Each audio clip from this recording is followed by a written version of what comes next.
Well, after 5 long nights, we finally have a winner. Marco Mengoni has won the Sanremo Music Festival for the second time in his career, and additionally, he's accepted the invitation from RAI to represent Italy at the Eurovision Song Contest in Liverpool. Now, it should be mentioned before we get too deep into this that in some interviews, Marco has said that he's not sure if he wants to take Due Vite, his winning song from Sanremo, to Eurovision. So we might actually end up with something different. But until we know that's the case, let's talk about the song as it is and what we could expect at Eurovision. Se questa è l'ultima canzone, poi la luna esploderà.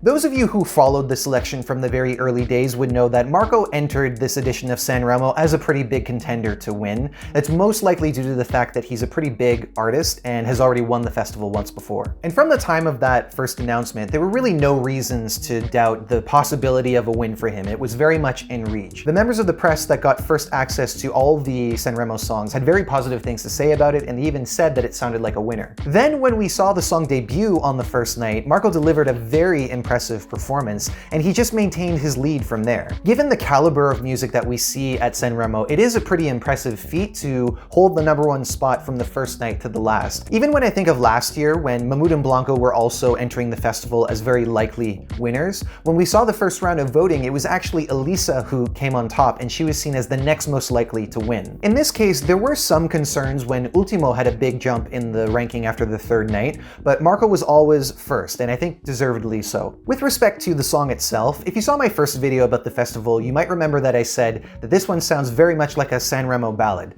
And what I mean by that is it seemed to be written with the orchestra in mind. It wasn't going for something really stripped back or acoustic, and it also wasn't trying to be very electronic using a lot of synthesizers. Now, someone who is a bit more musically literate and knows about the history of Sanremo and its songs would probably be able to point to certain other musical qualities that make it have this Sanremo sound. But to reduce the song to simply being another Sanremo ballad would also be unfair. I only mention it because when it comes to the entries that excite me the most, they tend to be ones that feel like they're pushing the boundaries, that are bringing something new to Eurovision, whereas this one feels quite familiar, including when compared to Marco's previous entry, L'Essenziale. Familiar feelings aside, I do really think that this is a beautiful Italian ballad, and I love the way that the melody that Marco is singing, it just takes so many directions that keep you on your toes. And he also makes full use of his vocal range, which allows him to explore all those directions with power and confidence in his voice. Italians have also made note of the lyrics being one of the most appealing parts of the song. Due Vite translates to 2 lives, and what Marco says he's referring to is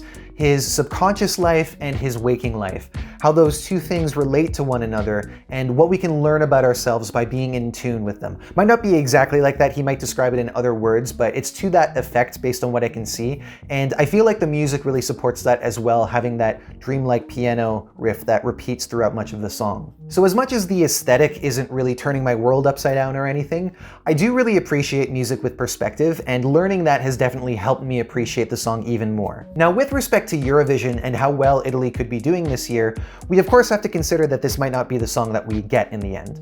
But it's not as if we have nothing to go off of. Firstly, we know that Italy's track record at modern Eurovision is one of the best, frequently in the top 10 or top 5, and it's only been 2 years since their last win. Secondly, we have an incredible performer who has proven time and time again that he can carry a song. The one area that people often think of as a weak spot for Italy is staging, and that's something that I have a lot of things to say about that won't fit into a video this size, so we'll put it off to the side for another time. If Due Vite is our song, then they could of course go for a very reliable approach when it comes to staging these kinds of sentimental ballads, which wouldn't be all that different to what we saw at Sanremo, keeping him as the focus and only using some lights to add in movement and some variation. With that, this could be another top 10 finish.